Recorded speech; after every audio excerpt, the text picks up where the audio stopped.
بینەرۆ بیسەرین کوردستان 24 ئەفدەمێ و باش هیڤیا دەمێن خۆش و سەلامەت بووەت خازین خۆشحاڵ و بەختەوەرین جارێک دێن هاتین ئەفدیدارەوەین بەڕێز بۆ پێشکەشکردنا خەڵکەکە دیش بەرنامەی ئب کوردی ئەف جارەژی دێ دۆر بابەتێکی نی و بابەتێکی گرنگ ئەدگەل هەوەین بەڕێز دەبین کە مرۆڤ نکاریتن ڕەحمەتە خودی تەعالا دابەشی سەر مرۆڤان بکەتن gelek kes hene etênet nava pabendbûna ayînî da û zîka rabردوyê xwe jî bîr dikin û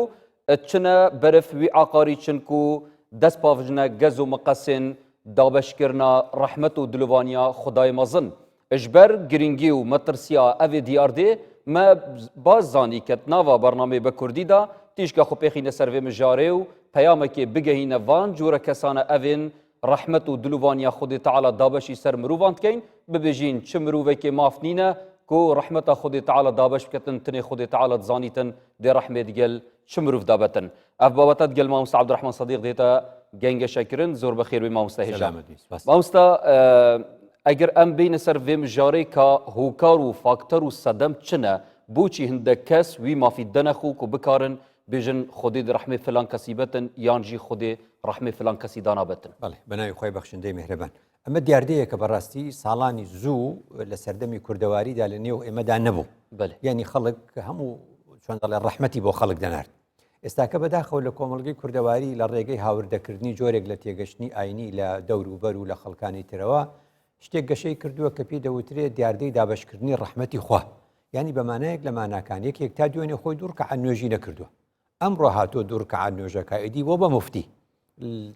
ڕەحمەتی خوا دابەش دەکەن لە ڕێی چەوە دەزانی لە ڕێگەی ئەوەی کە کۆمەلگا ڕۆژگارە بەهۆی هەر نەخۆشیەکە و بەهۆی هەر ڕووداوێکە و خەڵک وەفات دەکا و دەچێتە بەر دۆڤانی خوا لەگەڵ ئەوەشدا ئەبینی خەڵک لە خۆیەوە لێرە بڕیار دەدا دەڵێ وەڵی خوا قەت لی خۆش نابێ ئەم پرسیارەی کە تۆ لە منی دەکەی خودداش لەوان دەپرسێ یعنی جێگەی چۆن ئەڵێ جێگەی تێڕامان و تعجوبە تەنانەت لای خۆی یقسیمون ڕەحمەتە ڕەبیک کەواتە خوددا لە قورئاندا فەرمووی ئەهم یقسیمونە ڕەحمەتە ڕەبیک یعنی ئەمەیە بە کوردی ناونیشانی ئەوەی کە تۆ دەیڵێ یعنی ئایا ئەوانە ڕەحمەتی خوددا دابەش دەکەن کەواتە ئەو جۆرە کەسەی کە لێرەوە بڕیار دەدا لەسەر ئەوەی خوددا لە چێ خۆشە بێ و لە چێ خۆش نابێ و چێ لێ خۆش بۆ و چێ لێ خۆش نابێت ئەمە بەڕاستی مافێکی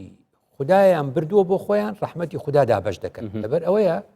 خوددا دەفەرمێ وەڕەحمەتی وەسیعەت كل شيء يعني ڕەحمەتی مە باسی دنیا دەکەین قیامەت لای خوددایە لە دنیادا خوددا ڕەحمەتێکی هەیە ئەم ڕەحمەتەی وەسیعەت كل شيء هەموو ئینسانەکان هەموو شتەکان باشە لەبەر چی وایە لەبەر ئەوەی خوددا ئەم دنیایی کە دروست کردووە مرۆڤەکان وەکو یەک تەماشا دەکات لە دنیا ئێرە وەکو ئێوە بامۆستان ئێرە هۆڵی تاقیکردنەوەکەیە لێرە پاداشت و سزا نییە کەسێ مافێ بڕیاردانی نییە کەوا بوو لەبەرەوە خوددا لە قورئاندا لەبەر ئەوە فەرمووی يعني مەلائیکەش دەزانن دەڵێن ربنا وسعت كل شيء رحمة وعلما لەبەر ئەوە ڕەحمەتی خوددا بۆ هەمووانە خوددا خۆی علمی هەیە بە علمی خۆی خوددا دەزانێ خوددا علیمە بە حاڵی هەمومان چێ شایانی ڕەحمەتە و چێ شایان نییە بەڵام من بە حاڵی تۆ شارەزانیم تۆ بە حاڵی من شارەزانی ئێمە نازانین مرۆڤ لەسەر مەرگا چۆن بۆ سەر حاڵەتێک وەفاتی کردووە بەڵێ تو نابینی مەقاعیدەکە فەقیه هەیە بێژیتن نحن نحكم بالظواهر والله يتولى السرائر ڕاستە کەواتە ئەمە بەڵام بۆچی یعنی ئێمە ئەوەشمان لەبیر نەچێ یعنی ئوذکروا محاسن موتاکم یعنی ئینسان کە دەچێتە بەر دلۆڤانی خوددا هەر کوردێکە خۆی جوانە کوردێکاڵە فلانە کەس چۆ بەر ڕەحمەتی خوا فلانە کەس چۆ بەر دلۆڤانی خوا یعنی خۆت ئاوات ناردووە فلانە کەس خوا لێی خۆش بێ یا کوردەواری یعنی لەم بوارەدا دەڵێ کە یەکێک وەفاتی کرد تۆ چاکەکانی باسکە جا مەبەستم ئەوە بوو ئەمە لەبەر چییە لەبەر ئەوەی کە ڕەحمەتی خوددا جۆرێکی هەیە بینراوە یعنی ئەو هەتاوی کە بە ئاسمانەوەیە بۆ تەواوی مرۆڤایەتی ڕەحمەت نییە ئەی باسە کەس ئەتوانێ بڵێ ئەو هەتاوە هی منە یعنی بەس بۆ موسڵمانە کەس ئەتوانێ بڵێ لەبەر تیشکی مانگەشەوە بەس بۆ منە هی خەڵکی دیکە نییە کەس ئەتوانێ بڵێ ئەم هەوایە خوا بەس بۆ باوەڕداری دروست کردووە کەس ئەتوانێ بڵێ هەوا ئاو تەنها خوددا بۆ مسلمانی دروست کردو ناتوانێت کەواتە وەکو هەتاو وەکو تیشکی مانگ و وەکو دروستکراوەکانی دیکەی وەک هەوا وەکو ئاو هەموو ئەمانە ڕزقی هەمومانە هی هەمومانە ئەمە بەشێکە لە ڕەحمەتی خۆ یعنی ئەم تکارین بێژینێ دینی ئیسلامێ وەکە دینێکی تەشریعی و ئەوەیکە ناوبەرە خەڵکیدا هێتەکردن وەکو حکم و بڕیار هەمان شێوە هەیە شێوە سنەتێت ئیلاهی ئەنکوێت کەونی ناوامیسێت کەونی نا لەبەر ئەوەی بواری تەشریعی و قانونی پەیوەندی بژیانە ڕۆژانە ڕۆژانەیە و سزا و پاداشتی تێدایە وانە ئەوە تاوانی کردەوە تاوانی نەکردووە بەس لە شتێکی گشتیدا وەکو چۆن بڵێن هەمیشە لەم نمونەیەکی زۆر ئاسانمان هەیە نمونەی قوتابخانە و زانکۆ و پەیمانگاکان یعنی تۆ لە هۆڵی تاقیکردنەوەدا هەمووان بۆ تۆ وەکو یەکن وایە پرسیارت دابش کردووە هەمویان هەمان پرسیار هەمویان هەمان شت لەوێدا ڕەحمەتی تۆ بۆ هەمویان وەک یەکە ناڵێ ئەو بۆ دەم ئەو بەوتر نادەم ولی گەلێک جێراخستنێک لە دەف دیندارە هەیە مامۆستاوێت گەلێک التیزام دینی بە هەی دەبێژێت تو بۆچی فلان کەسی خەلەت قەلەم دەی دەبێژێت مانی کار و کریاریوی دیارە هەمی شتێکی خەلەت کەتن بۆ یەسمافی دەمە خود بێژمێ فلان کەس بۆ نمونە لەسەر خراپی مر ڕاستە منیش بۆچی وا ناڵێم لەبەرەوەی دەڵێم ئەوە ئێمە لێمان بینی بەڵام ئێمە ئاگادار نین دوای ئەوە چی کرد چکە زۆر جار خەڵک لەسەر مەقتەعێک قسە ئەکا بەڵام خوددا لەسەر هەموو شتەکان پێکەوە قسە ئەکا جا لەبەرەوە جگە لەوەی کە خوددا فەرمی ئەهم یەقسیمونە ڕەحمەتە ڕەبیک خوددا فەرمووی ئەم عیندەهم خەزائین ڕەحمەتی ڕەبیکە العەزیز الوەهاب یعنی باشە یعنی ئێوە ئەگەر ڕەحمەت لە خەزینەیەکا بێ و ئەم ڕەحمەتە لە ناو خەزینەی خوددادا بێ دیارە ئێوە بوون بە مالیک و خاوەنی ئەو خەزێنەی ڕەحمەتی ئەو خوددایە کە عەزیز و وەهابە ئەمە جارێکی تر خوددا یعنی ئەمە پێوترێ ئیستیفهامی ئیستینکاری یعنی خوددا زۆر پێی سەیرە کە خەڵکانێک خۆیان کردووە بە خاوەنی خەزێنەی ڕەحمەتی خوددا و لی دەبەخشنە و لی دەبن و لێ ڕاستیژی مامۆستا شەوێدی وەکوت بێژن من ئەف ئاەتە پیرۆست خواند بەلێ منەت زانی ڕەبت ناوبەرە خەزینێ و گەر ڕەحمەتە خودی تەعاڵە چ تشتە مانای ئەوە دیکە یعنی ڕەحمەت ئەوەندە گەورەیە یعنی چۆن ئێمە شتێک بڵێن ئەڵێن خەزێنەی دەوڵەت یعنی وەکو فەرقی هەیە لەگەڵ خەزنەی ماڵێکی بچکۆلە خەزێنەی دەوڵەت دەڵێ خەزێنەی خوددا یعنی زۆر زۆرە یعنی چۆن ئەڵێ مالەه من نەفاد یعنی کۆتایی پێنایە کەواتە ڕەحمەتی خوددا زۆر فراوانە اینجا بۆیە خوددا فەرمووی عەزیز و وەهاب یعنی بە عیزەتەوە دەیبەخشێ بە عیزەتەوە دەیبەخشێ و منەت ناکا لەم ڕەحمەتە مرۆڤ گردنی بێ کەسێ بەرامبەرژی کێم بکات ئاگەر لێە مرۆڤ تا گردنیەکی ئازاکە ڕەزیلێکە زەلیلێکە ئینجا لەکردن ئازاکە لەبەرەوە خوددا لە قورئاندا یعنی جەخت دەکاتەوە لەسەر ئەمە یعنی ئەڵێ خەڵکانێکن لە دنیادا چۆندیان خواردووەڵێن وەڵای خوددا لەو فڵانە کەسە خۆش ناوێت ئەڵێ بۆ ئەڵێ وەڵای من بم لەجێ خوا لێ خۆش نابوو ئەخە تۆ خوددا نی بۆیە خوددا لە قیامەتدا ئێمە قیامەتمان نەدیوە بەس خوددا باسی قیامەتمان بۆکا لە قورئاندا لە قیامەتدا خوددا دەفەرموێ یعنی بۆمان دەجێڕێتەوە ئەهؤلائی أقسمتم بالله لا ينالهم الله برحمة ادخلوا الجنة لا خوف عليكم ولا أنتم تحزنون يعني خدا لروج قيامت دا خلكانك لبرامبر خلكانك راقري الله ورن ايوه نبون لدنيا تا سوريار سرواندان سونتان اخوار سون أقسمتم بالله يعني سونتان دخوار دا تنقود والله او انا قد خواليان خوش نب دا اوليان خوش بوم دبر يعني معناه چيا معناه وعمل لقيامته امن من ما بودينته خو سبحانه وتعالى لبروا ئێمە تێناگەین لەم بابەتانە زۆر جار لە خۆمانەوە بڕیارە دەین بۆیە خوددا دەفەرمێ تۆ باسیەوەت کرد یعنی ئەڵێ ظاهر ئاخە بەڵام خوددا لە قورئانە دەفەرمێ وآخەڕون اعترفوا بذنوبهم خەڵکانێکیش هەن لەگەڵ خۆیان و خوددا لە بینی خۆیان و خوددا دان دەنێن بە گوناحەکانی خۆیاندا چیان کردووە خەلەطوا عملا صالحا وآخر سيئا ئەمە تێکەڵەیان کردووە تێکەڵەیان کردووە کاری باشیشیان هەیە و كاري خرابيشان هي عسى الله أن يتوب عليهم عسى الله أن يتوب عليهم إن الله غفور رحيم عسى الله أن يتوب عليهم من بتوب لهم عسى يعني لهم إن شاء الله لوانية ممكنة بس مفسرين دلين عسى من الله واجبة لقرآن دا لشو بينيد عسى الله يعني خدائك يقينا أما قانوني زمانه كواتا أوانشكا جۆرێک لە کاری باشیان هەیە و جۆرێک لە کاری خراپیشیان هەیە و باش و خراپیان تێکەڵ کردو و دانیش بە تاوانەکانی خۆیان دەنێن لە بەرامبەر خوددادا خوددا دەفەرمێ عسى الله أن يتوب عليه کەواتە بگۆڕی vê axftana cenabêtet bîjtin weke ayeteka Qur'anî ke we qaîde behs kiriye hemû mirovek kevîte jêr vê qaîdê başî û xirabiyên xwe hene kewata bi çi şekilekî nabîtin tu hikmî li ser çi mirovekî bidey ڕاستە لەبەر ئەوەی ئێمە ئەگامان لە نیەتەکانیان نییە ئێمە چکە زۆر شت هەیە ظاهری هەر کارێک یەکێک ئەنجامی دەدا ئێمە نازانین دافع پێڵەن دافع ئەوە چۆن لە یاسەر باڵنەر یعنی جۆرجا یاساناسەکان لە بواری یاسا شتێکیان هەیە ئەڵێن مع سبق الإصرار والترصد يعني كابرا بوي دانشتو مبستيتي أبوي قتل خطأ هي وقتل عمد هي أمان أو ياسا حاكم دياريكا لا خدا أما بيوتري نيت أم نيت خدا نبي نيزاني بل كر أم براور ده يمكن ما مستط ناف برا بابتين هم بحث كين و دگەل سەرەدەریەکردنەکە پێغەمبەری سڵاوەت خودی لەسەر بن کە گەلێک جارات ناوەسیرەتێ داهاتیە کە کەسێک لە دەفی ڕابووریە یەگوتی ئەڤە ئەهلێ بەحەشتەیە یانجی گەلێک جارە بوو کەسێکی گوتی هەیە فی النار یعنی چاوە پێغەمبەری سڵاو سەر بن ئەف چەندە کریە و بوومە چێ نابیت ئەم بکەیت هەر ئەوەش پێغەمبەریش نەیکردووە لە بە خەڵکەکەی وتوە ئێوە ڕاتان چیە بەرامبەر بەمە وتوانن بە ڕای ئێمە بێ وەڵامە پیاوی بەهەشتە ئەی ئەمە وتە بە ڕای ئێمە بە پیاوی دۆزەخە یعنی ئەمە لە ڕووی زاهیرەوە ئێمە ئەو قسەکەت ڕاستە لە ڕووی زاهیرەوە ئێمە وا دەبینین بەس ئێمە ئاگامان لە چۆن ینی بۆچی باوەڕدارەکان لە سوئی خاتیمە ئەترسن چونکەڵەن نازانین لە کۆتاییە چێ بێ یعنی چەند تەڵەبەت دیوە هەتاوەکو هەشتای جواب داوەتەوە دوای شەت بکە کە شەتبی کرد تۆ مامۆستای دەفتەرەکەی چی حسابی بۆکەی ئەڵێ شەتبی کردووە کەواتە زۆر کەس هەیە ئێمە تا 180کەیمان دیوە باشە بەس نازانین لە 20کەیە شەتبی کردووە نەی کردووە ئەگەمان لێ نییە هەرچی بڵێ ئەوە بە زاهیر اینجا لەبەرەوەخوا ئەم ڕەحمەتە ئەبێ بچێتە ناو دینیشەوە مەبەستمەوە بوو ڕەحمەتی خوا چۆتە ناو دینەکەی خوددا دەفەرموێ لەو ئاسانکاریانەی کە خوددا بۆمان دەکات دەفەرموێ ذالکە تەخفیف من ڕەبیکم وەڕەحمە تەخفیف یعنی ئەم ئاسانکاری و تەخفیفکردنە و کەمکردنەوەی نوێژەکان لە سەفەرا و ڕۆژ و ئاوها لە کاتی نەخۆشی و ناخۆشی ئەفەرمی ئەوە ڕەحمەتە کەواتە ئەو کەسەی دین قورسەکە بێ ڕەحمە ئەو کەسەی دین قورسەکە دینی خوا فەرمووی ذالکە تەخفیف من ڕەبیکم وەڕەحمە جا ئەم ڕەحمەتە زۆر گرنگە ئەگەر ڕەحمەتت بوو بۆ مرۆڤەکان خودداش ڕەحمت پێ دەکا کە ڕەحمت کرد بە ئینسانەکان خوددا ڕەحمت پێکە لەبەرەوە ینی ئەوە تۆ خەڵک زۆر سوورەتی کەهف خوێنێ ڕۆژانی جومعە و شەوی جومعان مش هەر هەموو جار ئاماژە بە شتێکی ئەو سوورەتە دەکەم یعنی ئەو منداڵانە چونکە بێ سەرپەرشت و بێ باوکن مەسەلەی دیوارەکە وەیەستەخریجا کەنزەهما ڕەحمەتەن من ڕەبیک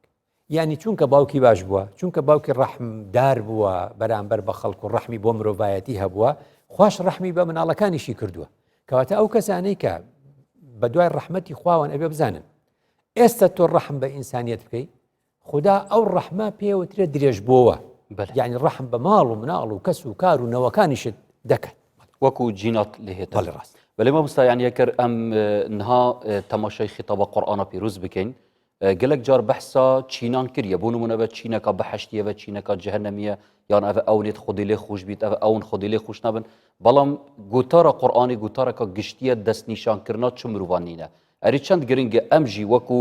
wekû bijne peyrewkarên ayinî em destnîşana çi kesê taybet nekin bijne ev kese behiştiyan ev kese cehennem rast yani ew pêwîtirê yani لە زانایان کاتی خۆی نایۆ ناو تەکفیر المعەن يعني بۆت هەیە بڵێ ئەوەی بڕای بە خوددانە بێ باوەڕە و کافرە ئەم قسەیە قورئانە بەس ناتوانی بڵێ فڵانە کەس کافرە بەتەحدید بۆچی چونکە هەشت ڕەنگە ڕۆژێک باسی ئەو بکەین کە زیاد لە 9 سەبەب و ڕێگر هەیە کە ڕێگەت لێ ئەگرێ ئەو قسەیە بکەین اینجا لەبەرەوە گرنگە بزانین یعنی باسی چی بکەین بەس ناتوانین باسی چێ بکەین بەێ کەواتە مامۆستا ئەم gelek car ئاماژێت دەینە زانا و عارفên کورد کە ئەو ژی گەنجینەکە منە وەکو ملەتی کورد ئەم gelek tişta şwan werdgirîn em niha bû vî babetey em çi şwan fêr bîn wa çawa serederî digel rehmet û dilivaniya Xwedê Teala زانە خوددا فەرمووی کەسانێکن بەڕاستەقینە و بەڕاستی تۆبە ئەکەن و واز لە گوناهەکانیان دێن نەک هەر خوددا لێیان خۆشە بێ فەرمووی فەئولائیکە یوبەدیل الله سەیئاتیهم حەسەنات یعنی ئەو جۆرە خراپانش کە کردویانە خراپەکانیشیان بۆ ئەگۆڕین بە چاکە ئەمە ڕەنگە موسڵمانێک تێنەگا بەخۆی لە جێتی خوددا بیر دەکاتەوە دەڵێ وەڵام من شتیوا چۆنەکەم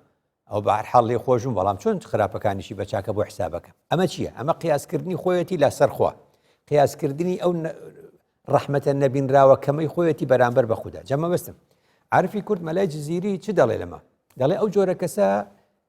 لە عیرفانە نەگەشتنەوەتە ئاستی بڵند هێشتا لە مەرحەلەی وشکن لە مەرحەلەی زوهدن زوهد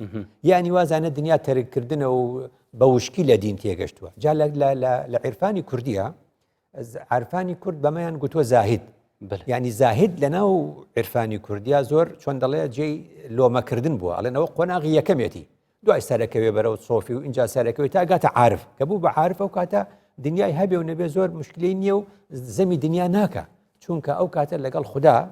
خودای ناستیوە جامە بستم جا مەلای جزیری بەم جۆرە کەسە کە دەڵێ ڕەحمەتی خوددا چۆنە بێخوا چۆنە وەڵا بابە فڵان جوابی هەم عالەمە هەمووی چێ دەباش ئێش تۆ بۆ پێت ناخۆشم ڕە دەباش لەبەرەوە مەلای جزیری دەفەرمێ زاهد چ خەبەر زاهد چ خەبەر ji بەحری مەواج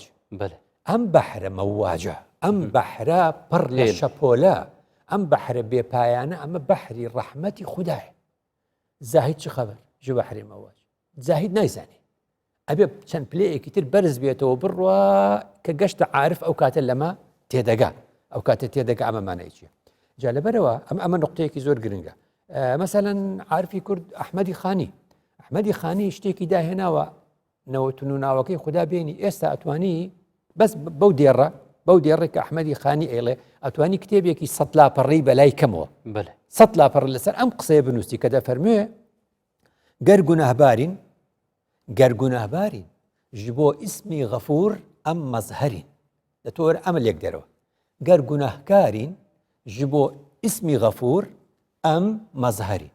ئەمە چییە؟ ئەم دەڵێ خوددا کە هەر ناوێکی هەیە مەڵێ ئەمە بۆچی بەڵێ ئەم ناوە مانای چییە لە پای چی یعنی چۆن خوددا بۆ ناوی منتەقیمە یعنی تۆڵە دەکاتەوە تۆڵفە دەکات ئەبێ بچی لە قورئان تەماشا دەکەی ئینە مینە المجرمینە منتەقیمون کەواتە تاوانبارانێکن بە شەریەت لە نێوە بن فرعون فانتەقەمنا منهم ئەمە لەوێ ئەو کات تۆ تێدەگەی مادام ئیسمی منتەقیم هەیە دیارە تاوانی زۆر گەورەش لە دنیادا بوونی هەیە بۆیە ئیسمی منتەقیم هەیە ئەمە پێوترێن مقتەزەیاتی ئیسم یعنی چۆن یعنی پێداویستیەکانی ناوەکە پێداویستیەکانی ناویە مادام ناوت نەزیرە یعنی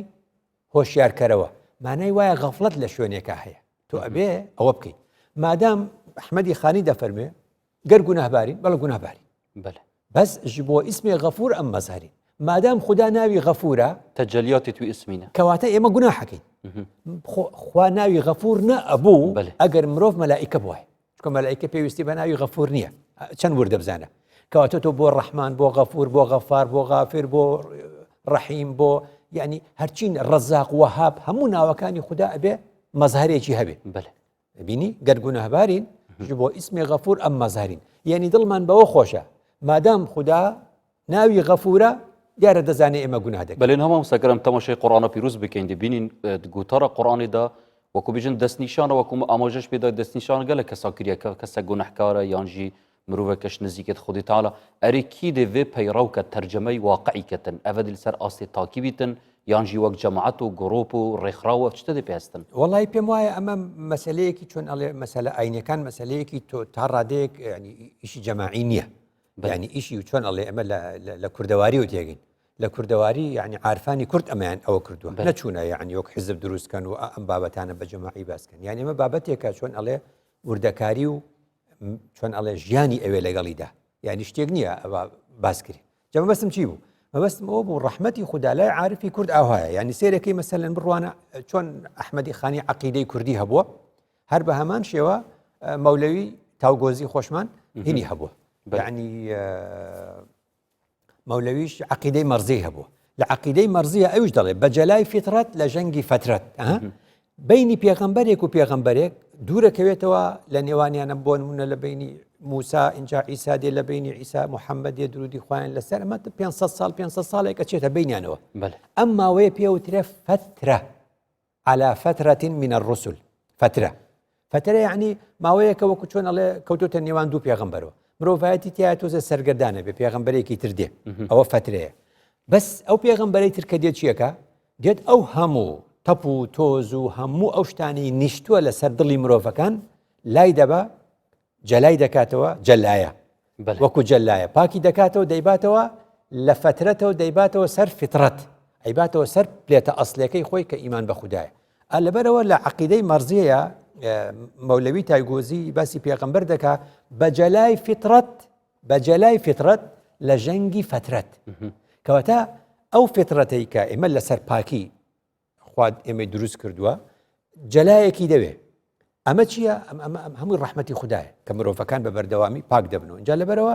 ئەم کەسانی کەوا دوو ڕکعات نوێژەکەن و دوێنێ هاتوونەتە ناودینەوە جاوانە زۆر تون دەبن زۆر سەیرە یعنی ئەوانەی کە درەنگ دێن ئەوەندە بەپەلەیانە یعنی وەکو بڵێ ئیترە بنە مفتی بەسەر خەڵکی ترەوە ئەوە زۆر خراپە لە کوردەواری ئەو جورئەتە نەبوو خوددا شتێکە فەرمێ خوددا بەو کەسانەی کە دوو ڕۆژە ڕیشیان هێشتوێتەوە ئەمڕۆ بە خەڵکەڵێن بۆ ڕیشت نییە ئەوانەی دوو ڕۆژە حیجابی کردووە ئەمڕۆ چۆتە سەر خەڵک و پێڵە تۆ بۆ حیجاب ناکەی خوددا بەم جۆرە کەسانە ئەفەرمێ كذلك كنتم من قبل فمن الله عليكم. بەلێ بە بووی چەندی نەزەبریتن مامۆستا کەمە ئەڤڕ و گروپ و تێگەشتنی جیا هەنە بوو دینی هەندێک تێگەشتن بوو دینی تێگەشتێت تۆنتڕەون. من جوا دەڵێم ئەمە هاوردەکراوە کوردەواری ئاینی کوردەواری تێگەشتنی کوردانە لە ئاین ئیسلامی کوردی ئاوان نەبوو وەک عارفەکان. بەێ عارفانی ئێمە ئاوهایان دەگوت خدا دەفەرمێ كذلك كنتم من قبل فمن الله عليكم. ئەرێ برادر خۆ تۆ 2 ڕۆژ نەمەوە پێش بێ ڕیژ بووی ئێدا دەجیان تۆ 2 ڕۆژ نەمەوە پێش حیجاب نەبوو ئێستا بۆچی خەڵک کافرەکەی کە خۆت ئەیکەی بیکە و بە جوانی چۆن هاتی ئەنی هەمومان ئەبێ بیری ڕابردووی خۆمان بکەینەوە هەمومان ئەبێ بیری ڕابردووی خۆمان بکەینەوە لە ڕابردوودا ئەم ئینسانە چۆن بووە بۆیە مەحوی دەڵێ مەگەر بەرمەوجی بەحری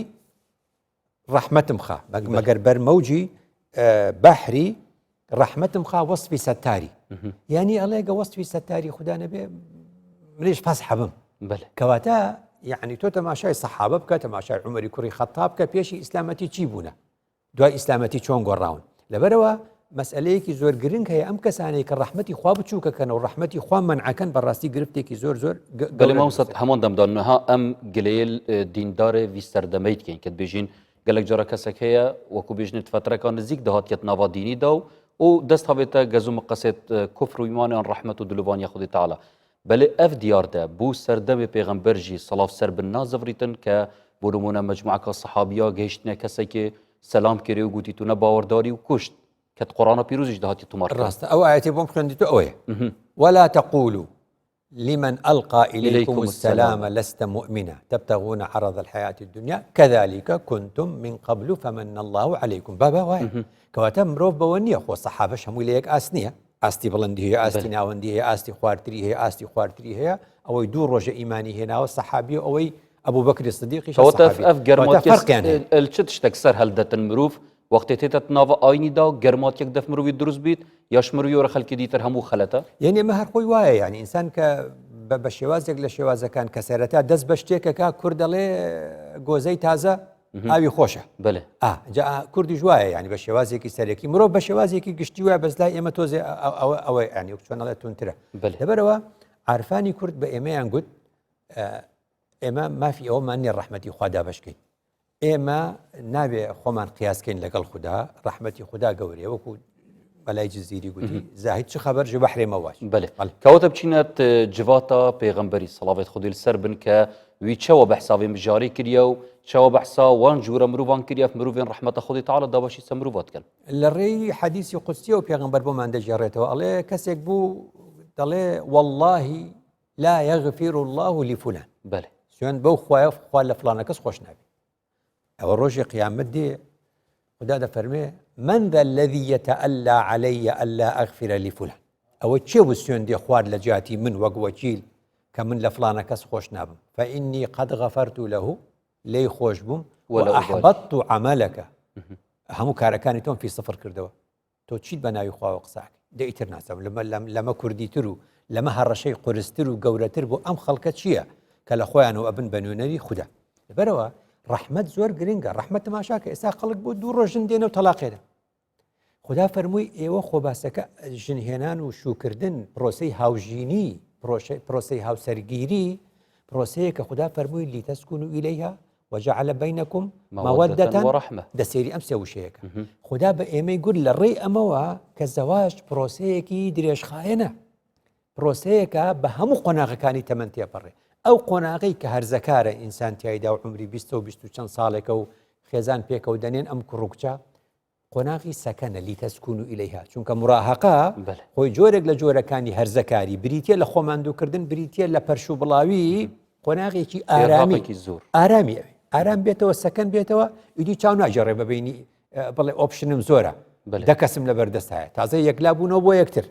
ئەمە تقریباً 10 ساڵێک ئاوە پێکەوە بن ماوەیەکی زۆر پێکەوە هەمووی قۆناغی سەکەنە وجعل بینەکم مەوەدە ئەو جۆرە خۆشەویستیە فەرقی چێ لەگەڵ حب و لەگەڵ چی مەوەدە ئەو جۆرە خۆشەویستەیە کە لە ئەنجامی پێکەوە بوون دێتە ئارە ئەو 10 ساڵش کە پێکەوە ئەبوون و مناڵ و ئیتر شت دێتە نێوانەوە و یەکتر باشترە ناسن جۆرێک لە حب جۆرێک لە خۆشەویستی دێ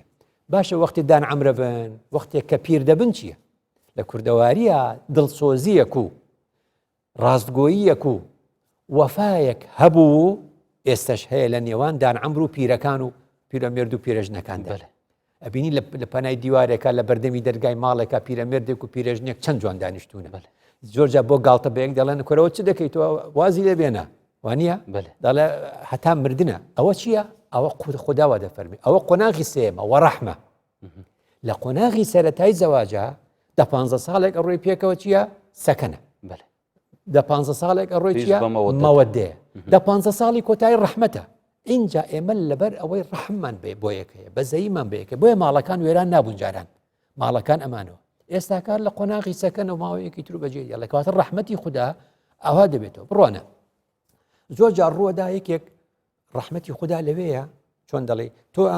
هەموو جار نمونە بە تۆ دێنمەوە مامۆستا مامۆستای ئینی مەسەلی مامۆستا و قوتابی زۆر بە نمونە دێنمەوە یعنی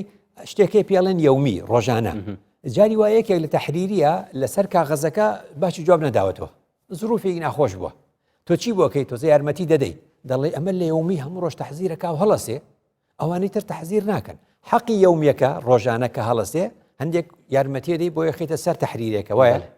کەواتە ئەکێکە لە مامۆستا بووەکەی دەڵێ هەموو ڕۆژە تەحزیرەکە ئەمڕۆ لەسەر کاغەزەکە غەڵەتی کرد نەیزانی یارمەتی دەی ئەمە پێوترێ تەحریری و شەفەیی باشە هەندێک کەس هەیە ژیانی زۆر باش بەڕێ کردووە دوای غەڵەتێکەکە کە غەڵەتەکەی کرد کاکە ئەم عالەمە بەگشتی و کوردەواری قەسوەتە کوردەواری بێڕەحمە تر ئەڵێن فڵانەکە سفر بووە کوردەواری زۆر خەڵک سفرەکە یعنی یەکێکیان دیوە ئینسانی باشە خوا نەکا غەڵەتێکی لێ دەرکەوێت خوا نەکا هەڵەیە بکە خوا نەکا گوناهێ بکە جگە لەوەی فەزحێکەن ئاشلێن تازە ئەوە سفر بووە خوا لێی خۆش نابی تۆ بزانە ئینسانێک جاسوسی بکە بە پێی قانون کوشتنە هەموو قانون خیانە العوزمایە باشە مسلمانێک وەکو حاتەبی کوڕی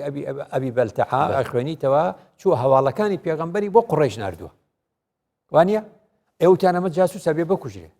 جا پێغەمبەر سێری ڕابردوویەکان پیاوە ڕابردوویەکی زۆر مەزن و پرشکۆی هەبووە ئەم غەڵەتەی کرد چی بکەین بە هاوڕەکانی بە سەحابەکان دەفەرمێ پێغەمبەر لعل الله اطلع على أهل بدر وقال إني قد غفرت لكم فاعملوا ما شئتم الله إيوه شو زانن بيتان وابن بياو بكوجري الله أم بياو لجنگك بجداري كردو كجنگي بدر بوا شون إما دلين بيش الرابرين بيش مرقمان هبوا بيش مرقاياتي بيش الرابرين بوا استا هلا يكي كردوا أبم بم بم بم بم معناه بله الله إيوه شو زانن بلكو خدا قتبيتي أي أهل بدر إيوه الروجة كاريكي جوانتان كردوا للروجة سخته إسلام ودين وبيغمبرتان بارستوا بڕۆن هەرچی یەکەم بکەن بۆ نمونە ینی بەمانای چی بەمانای ئەوەی ئێوە میزانی خوددا لە دەستی ئەگەر ئەم تەماشای کۆی منهەجی ئیسلامی بکەین تایبەتی قورئانە پیرۆز مامۆستا دروشمێن گەلەگەلێک مەزن ناودانە سەبارەت ڕەحمەت و دلوانیە خودی بۆ نمونە وەکو بێژن جوانترین ئاەت کە ویشتن وەما ئەرسەلناکە ئیلا ڕەحمەتەن للعالەمین بەلێ پرسیار لێرە ئەوە بۆچی پەیڕەوکارین ئاینی نابنە ڕەحمەت و دلوانی تەنانەت بۆ هەفتووژی وەڵات تێناگەن هەر ئەبێ وا بڵێ چونکە لە دینەکە تێنەگەشت باش نمونەیەک پێ بڵێ ئێستا یەکێک ینی یەکێک سەرخۆش بێ لەو بازارە لە جاتی ئەوەی هەڵی گرنەوە لە جاتی ئەوەی یارمەتی بن وانە وایە ئەبێ یارمەتی بێ بڵێ ئەم پیاوە جارێ بێ بزانانی ئەم پیاوە بۆ سەرخۆش بووە گرفتی هەیە مشکلەیە هەرچیەکێ جارێمە خەڵک نەفرەتی لێکا و لعنەتی لێکا بۆ شێواز ئینسانیان جارێک و دووجار و سێجار هێناوەتە خزمەتی پێغەمبەر وتیانە ڕەسوڵ ئەم پیاوە سەرخۆش ئەچی لێ بکەین الله عقوبەی بدە پێغەمبەر فەرمیوێتی إنه يحب الله ورسوله ئەو خۆ پێغەمبەری خوای خۆشەوێت تر بە گرفتێ لە گرفتەکان تووشی ئەو حاڵەتە باشە کورد ئیمامێکە ناسێ بە ناوی ئەبوو حەنیفە دراوسەیەکی هەبووە دراوسەکەی بەردەوام شەوان گۆرانیەکی ئەوت هەموو گەڕەکی ئیزعاجە کرد بەس ماڵی ئیمامی ئەبوو حەنیفە بە تەنیشتیەوە بووە سەرخۆش بووە گۆرانی ئەوت گۆرانێکەشی ئەوە بووە یگوت ئەضاعونی وأي فتى أضاعوا ليوم كريهة وسداد ثغري يعني إنسان كان شوتي أبيه يقول قومك من قديم من نازانه من أو كسم كأكري للشراء إسفادم ليب كان للرجي خوا إسفادم طالوانم البربج ناخو هالتقول إمامي أبو حنيفة على دوشة وشيء جوي لي نبو وتيانو وتي فلانة كس دنجيني وتيانو والله قربان وخلش كاتي لي كرت خلش كاتي لي قرتوا على سجنه وقرتوا أنا وتيانو وخلق إزعاجك وقراني الله بشوا أوان أبو حنيفة خوش شو السجن لكوفة شو للسجن وتيانو فلانة كس جيراني منو بريد تاواني نكردو قناهي كردو منش جيراني أو بريان ده كبريان ده للرجاء إمام أبو حنيفة بيقول بزرمان كردي وتي يعني توجول لقراني كاني من بوشوان هم شو أوا بدنجي برس أضاعوني وتي هل أضعناك بزرمان کردی ئێهمالمان کردی وتی نابە قورآن ئەوە مەمنونی تۆم سوپاس دەکەم وتر تۆبە جارێکی تر ئەم کارش ناکەم و شەرمەزار بوو مەبەستم چییە ئێمە ئاواکەین ئێمە ئاڵێن فڵانە کەس چۆنە ئەڵێ کورەبا بۆ جیرانی منە تا بەیانی سەرخۆشە جیرانی منە تا بەیانی سەرخۆشە کوردواڵی ئیمامی بۆ حەنیفە ئەچێ لە سجن دەریهێنێ سترێک ئەمە هەموو چی ئەمانە ئاساری ڕەحمەتی تونابینی مامۆستا یەکیش فاکتەرین دیتر کە ئەف دروشمە نەبینە پراکتیزەت ناوە ژیانە تاکە ئیمانداردا یعنی گوتارە ئاینیت ئاستێکی پێویستدانی نەوناویتە جێ قەنەعەت دەف پەیڕەوکارت ئاینی بەخوای زۆر گرنگە ینی زۆر گرنگە ینی ئەم بابەتانە ئێستا نمونەیەک پێ بڵێم ڕاستەکە ینی ژیانی ڕۆژانە وایە ئەڵێن ینی ڕووداوێک ڕوویداوە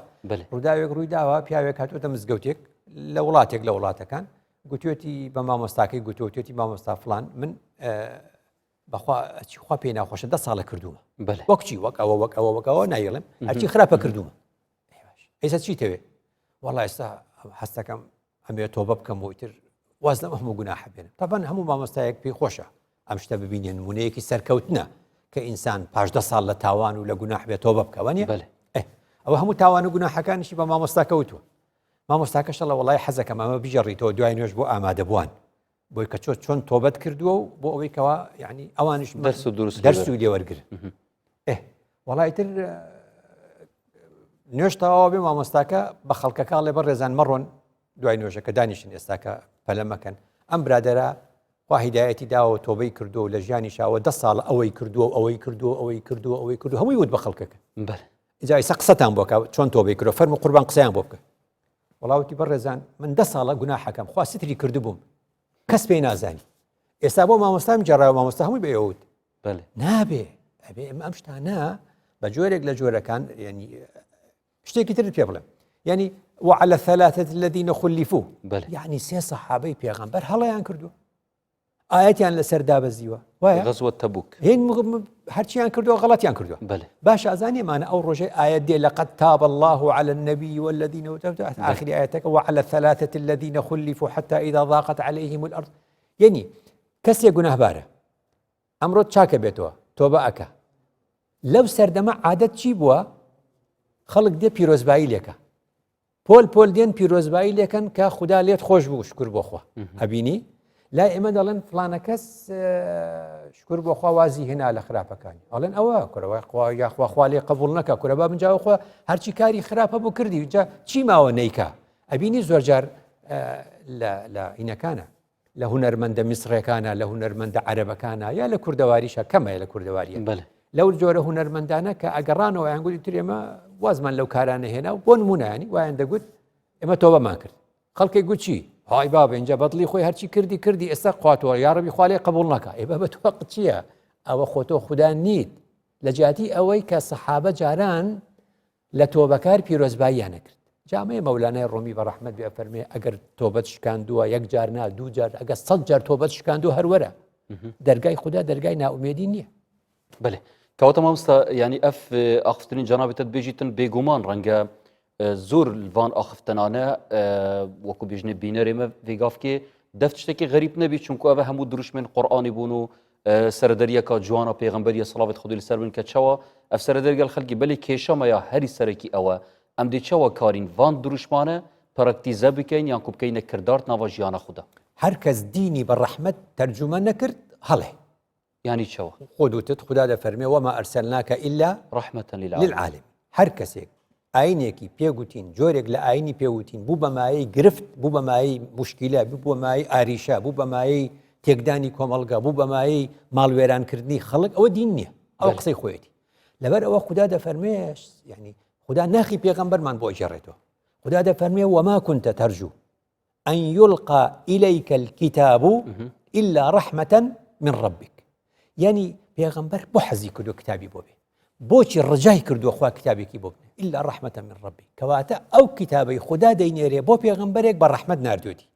هەر کەسێک تەرجومەی ناڕەحمەتی لە کتێبی خوددا کرد لە کتێبی خوددا تێنەگەیشتووە بۆ چونکە پێشی محەممەدیش درودی خوای لەسەر خوددا بۆ موسا تەوراتی نارد کە بۆ موسا تەوراتی نارد خوددا فەرمێ ومن قبله کتاب موسى پێشی محەممەد و پێشی قورئانیش کتابمان بۆ موسا نات تەورات ومن قبله کتاب موسى إماما ورحمة بله تەورات چیە؟ ئیمامە ڕێنیشاندەرە لەگەڵی شاچیە و ڕەحمە بۆیە خدا هاتەوە وەصفی قورئانیشی بەچی کردەوە چەند جار 12 جار زیاتر هودە و ڕەحمە هودە و ڕەحمەتەن للمحسنین للمتقین هودە و ڕەحمە یعنی قورئان دین ئاین ئۆل چییە ڕێنیشاندەرە لە هەمان کاتیشدا ڕەحمەتە نها پێشنیارەکێت ناوا جیهانە ئیسلامی دەمامساب تایبەتی و ئەو کەسن کە دبێژن ڕۆشنگەر یانکو حەستکەن عقلی خەلکی بکەنەوە و پتر ئیسلاما پیرۆز بگەن و پارکتیزای بکەن ناحیە کردداری ژیانە خوا ڕۆژانە بێژن پێشنیارەمە ئەوە کە ئەم هەممی فلتەرە دوور قورئانی ڕاکەین ڕاستە و خوب بچینەت ناف خودی قورئانیدا وەسا دێزانین ڕۆحە قورئانی چ تشتە تا چا خفتنێکە سەبارەتی چەندێ دکتۆر محسن عەبدولحەمید بیرمەندی ئیسلام بۆ هەیە بیرمەندی گەورەی کوردە ساڵانێکی زۆرە خزمەتەکە ماشەڵڵا لە ماوالیدی 37 تا ئێستا تشکر بۆخوا کتێبی زۆرە لەسەر ئەو بوارە جوانترین شتێک کە ئەو گوتبێتی ئەڵێ من الوحی إلى العصر من الوحی إلى العصر بكردي يعني بكردي لنيجاي خداوة بو أم عصره نێوەندەکان بەشی زۆری ترینە پراکتیزە کردنی خەڵکی ترە 100 ساڵ 200 ساڵ 500 ساڵ 1000 ساڵ خەڵک دینی پراکتیزە کردووە ئێمە پراکتیزەکەی ئەو بێنینەوە بۆ ئێستا نابێ بەس خودی دینەکە خودی وحیەکە ئەبێ کەواتە ئەڵێ چۆن خەڵکی پێشی ئێمە ئەچوونە سەر وحی و بۆ عەسرەکەی خۆیان شتیانە دۆزیەوە دکتۆر محسن عەبدولحەمید دەڵێ من الوحی إلى العصر ئێمەش لە وحیەوە کەواتە گەرم نەها بچینەت ناوا وحی دەڕاستە خوب بێ فلتەرن دیتر ئەم دێ هەمان ڕۆحە قورئانی بدەستبینین ئەوەل سەردەمە پێغەمبەری هەی بەدڵنیایی بۆ چونکە تۆ لەگەڵ شتی چۆنەڵێ شتی مجرب ناهێنی شتی تاقیکردنەوەی شوێنێکی تر چونکە دین لە ئاسمان وحیە کە هاتە ئەرز چی ئەبێ وتمان ئەبێتە ئەو شێوازی ئەو کۆمەڵگەیە ڕنگدانەوەی ئەو کۆمەڵگەیە وەرەگرێ جا ڕنگدانەوەی کۆمەڵگە جیاوازەکان عوسمانی و عەباسی و ئومەوی و ئەوانە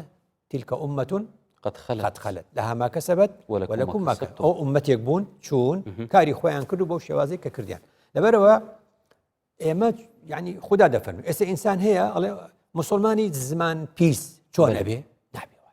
مسلماني قصر رق شلون ابي نبي خدا فرموي فبما رحمه من الله لنت لهم فبما بس من الرحمه خدا يعني او كسي كزماني نرمه او كسي بنرمي لقال خلق ادويه أو الرحمة خداي بركوتو بوي نرم بوا يعني خدا ده فرمي أي محمد تو زمان نرم نابو تو نرمونيان ندبوي أجر رحمتي خدا نبوي كواتا أو نرمونيان نية ولين نية شيا رحمتي خداي برنكوتو اللي رابي لخوي بترسي أو كساني كأواتو لبروا خدا القرآن ده فرمي جاري كتر قل لو أنتم تملكون خزائن رحمة ربي إذن لأمسكتم خشية الإنفاق يعني خدا ده فرمي أي مروفك بخوا أجر إيوا خزينة رحمة خدا كليلو درقاي بدستي إيوا بوايا لأمسكتم أها أتانقرت خشية الإنفاق نتانا بخشي رزيل أبون نتانا بخشي بلام أو خدايا كرحمة كيف راوانو ليدا بخشي بويا كابرايكي أعرابي دشتكي كاتي خوي هات أين تازة مسلمان بو أو خباشترين نموني بتشن جاني بيغمبر بخنو درودي وخاي لسه كابرايكي أعرابي يعني عربي دشتكي دون فيري نيوش بوا والله نهاتن بزقوتي بيغمبر نيوشي كو دستي بلند كوتي اللهم ارحمني ومحمدا ولا ترحم معنا أحدا خويا رحم بمنو محمد خويا رحم بمنو محمد كرحم بكسي ترمك أو مسلماني تازي أو بيغمبر فرمي شي بيقول لقد حجرت واسعة يعني رحمتي خوا واسعة وفراوانة تو بوا تسكيكي تو بزبو منو تو رحمتي خوا بوها مو بشرية بوها مو ايكل اخفتني خو ما بساطة اما جداوي چندي كامنا نريد خدينة عرديدا كوام دابش كرنا رحمة وعذاب خدي تعالى بكين بلد همان دم آيات قرآن بيروس هيا كد بيشتما من هنكرين خليفة وجيجرافيت خود نوا عرديدا اريبوشي ما او مفنا بيتن مروف كأخوت من إني جاعل في الأرض خليفة جينشيني مخلوقێکی ترە پێشی ئێمە هەبووە نەک ئێمە جێنشینی خدا بین خدا جێنشینی نابێت فکرێکە سائید و بەربەڵاوە دەژن ئەم جێگرێت خودی نێت غەڵەتە بۆچی چونکە ئیبن القەیمیش ئەوەی باس کردووە مەسەلەیەک ئەگە کاتت هەبێ ڕوونێکەمەوە پێغەمبەر درودی خوای لەسەر کە ئەڵێ ئینسان سەفەری کرد ماڵ و مناڵی بەجێهێشت سونەتە چ دوعا بکە ئەڵێ اللهم أنت الصاحب في السفر خدایە لەم سەفەرە تۆ هاوڵی منی والخەلیفەة في الأهل تۆ خەلیفەی منی لەلایکەوەتە خدا خەلیفەی ئێمە بێ یعنی ئێمە نەماوین ماڵ و مناڵەکەمان بۆ ڕەحمەتی خدا بەجێهێشتووە ئەبینی چۆنە کەواتە پێغەمبەر درودی خوای لەسەر کە وەفاتی کرد ئەبوو بەکر هات وتیان خەلیفەة الله وتیان ڕاوەستە کەس خەلیفەی خوا نییە. خەلیفە یعنی چی؟ خەلیفەی ڕەسوول الله پێغەمبەر وەفاتی کرد ئەوە خەلیفەیە. ئەو بەکرە ڕوا ئەو خەلیفەی دوای ئەو دوای دەکواتە وشەی خەلیفە لە خەلفەوە هاتووە.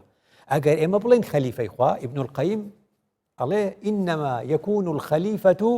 لغائب. بله ئەبێ یەکێ غائب بێ اینجا یەکێ بێتە جێنشینەکەی. خدا غائب نییە، خدا موجودە. لەبەرەوە غەڵەتە بڵێن ئینی جاعل فی الأرض خەلیفە یعنی مرۆڤ خەلیفەی خودایە. نا، خدا باقیە. ئێمە خەلیفەین، جێنشینین، یعنی چی؟ جێگری نەوەیەکی تر، مەخلووقێکی تر لەسەر ئەرزابوو نەماوە ئاتە جێگەی ئەو. کەواتە بەم شێوازە ئەومانەی بریکار و وەکیل و خەلیفە و ئەو شتانە جا بێمەوە. کەواتە بێمەوە سەرباسەکە ئەوەیە. ئێستا پرسیار و وەڵام هەیە لە کەناڵەکانە. ئەم کوردەواری خۆمان تووشی عادەتێکی خراپ بووە. بچووکترین شت پرسیارەکە. کاکە هەموو شت پرسیاری ناوێ کە ئەوەندەت ورد کردەوە و پرسیارت کرد دینەکە قورسە بێ. یانی خوانەکە هەندێک بەرنامەوەش زۆرە لە کەناڵەکان. بەرنامەکە چییە؟ مۆبایلە و تەلەفۆنە. نازانم ئەو تەلەفۆنە خێری کەناڵەکەی تایە تیانی وەڵای نازانم. یعنی بەس مەبەستمەوەی ئەمە هەندێک شت هەیە هەڵەیە. بە تەلەفۆن داوای پرسیار و وەڵامکردن هەڵەیە، چونکە ئەو موفتیە ئاگای لە حاڵی مستەفتیەکە نییە چییە و چۆنە. زۆر جاژنێک شەرمەکە بە پیاوەکەی بە کوڕەکەی ئەڵێ ئەو پرسیارم بۆ بکە، کەواتە تۆ نەزانی حاڵی چۆنە. ئەڵێن سوالی طبی على الهوا، پرسیار لە پزیشکردن بە تەلەفۆن هەڵێ، پرسیار لە مفتیکردن بە تەلەفۆن هەڵێ. بۆیە خدا پێغەمبەر درودی خوای لەسەر فەرمووی ئین الله حد حدودا فلا تحتدوها. خۆ هەندێک سنووری داناو بە دیاری، ئەو سنوورە مەبەزێنن. باش نییە؟ ئیتر ئەمانەی هەموو دیا چۆن ئەڵێ وسكت عن أشياء رحمة لكم. وسكت عن أشياء رحمة لكم. خدا لهندێک شتی وردە بێدەنگ بووە لەبەرچی رحمة بكم غير النسيان. خدا لەبیری نەچووە. فلا تبحثوا عنها. پێغەمبەر دەفەرمی ئەوەندە وردی مەکەنەوە بە دوای مەچ. یعنی مەبەستم چییە؟ مەبەستم ئەوەی ڕەحمەتی خدا، چونکە ئەو ئینسانش مفتیە، ئەو ئینسانی کە تۆ بە سەر تەلەڤیزیۆن و تەلەفۆنی بۆ بەلەوەتە قورآانی ما هەیە وإذا سألتم آنش فاسألوا أهل الذكر إن كنتم لا تعلمون. ڕاستە بالبەییناتی وەالزوبر. بەڵام بچی وەلای دانیشی. بله. ئەڵێن مفتی و مستەفتی ئەبێ یەک ببینن، حاڵی عمری هەمووی بزانی. تۆ ئێستا لە پشتی تەلەفۆنەکە نازانی چه تەلەفۆن بکە، نازانی عمری چەنە، نازانی دەوڵەمەندە یا فەقیرە، نازانی لە خانووی کرێیە ئەوەیە. ئیتر ڕاست بۆ خۆت ئەڵێ وەڵا جائز نییە، نابێ ئەوە بکەی. کابرا تەلەفۆنەکە ینی حاڵەتەکەی نازانی. بۆیە ئەڵێن دکتۆر نابێت دوو خەڵک بچێتە ژوورۆ بەلای دکتۆر تا ئەم نەخۆشە بتوانێت حاڵی خۆی گشتی بۆ دکتۆرەکە باسکە و خەڵک جۆی لێ نەبێ. مستەفتیش ئەو کەسەی پرسیاری لە مەلایەکەیە چێ بۆ لیژنەی فتووە بە تاک ئەبێت لەگەڵی دانیشێ تا قسەکانی دڵی خۆی هەمووی بکە مشکلەکەی چێ لە ڕاستیە. تکوت مشکلەکەت نەزانم کەواتە بێت چ ڕەبت بابەتی ڕەحم و دلوڤانی بەهەبوو. ئەوەیە ئەو کەسەی کە بەم جۆرە فتوا بدا ئاگای لە حاڵی مستەفتی نەبێ ئەوش ڕەحم ناکە. ڕەحم ناکە و لە خۆیەوە فتوا دەدا. لەبەرەوە ڕەحمی خوا زۆر گرنگە، ڕەحمی خوا واسعە، چووە هەر شوێنێک ئەو شوێنە ئاوەدانەکاتەوە. ڕەحمی خوا لە هەر شوێنێک دەرهات ئەو شوێنە بەڕاستی کۆتایی پێدێ و شوێنە بێتەوە. لەبەرەوە جارێکی تر لە شەوی هەینیە ئەوە ئەم باسە هەردێتەوە. خدا چی وت بە گەنجەکانی نێو یارانی ئەشکەوت؟ فەرمووی فەئووا إلى الكهف ينشر لكم ربكم من رحمته. کەواتە دەکرێت ڕەحمەتی خدا ئەوەندە فراوانە بۆ کۆمەڵە گەنجێک لە نێو ئەشکەوتێکدا ڕەحمەتی خدا هەبوو، دنیا فراوانە. لە نێو ماڵە فراوانەکاندا، لە نێو قەسر و کۆشکەکاندا ڕەحمەتی خدا نەبوو، وێرانەیە. بەڵێ دەستێتت خوش مامۆستای بەڕێز، زۆر سپاس بۆ وان پەیوێن جوان و زێڕین. بەڵێ بینەرێن بەڕێز ڤی ئاوایی دەهینە دومایاوێ خەڵەکێ و زۆر سپاس بۆ هەوێن بەڕێژی کە هین بەشدار بوون گەلمەت بینەریەدا هیڤیامە ئەوە مەشیاویتن خزمەتەکە بچیک پێشکەشی وین بەڕێز بکەین سەبارەت بابەتێ ڕەحمەت و دلوڤانیە خودی تەعاڵە و خودی تەعاڵە ڕەحم و دلوڤانیە بمەهەمیادا ببەت و تایبەتی ملەتی کورد ئەلڤان قەیران و نەهامەتیا مە بڕەحم و دلوڤانیە خۆ ڕزگار بکەتن. ببینم خێر و شاد.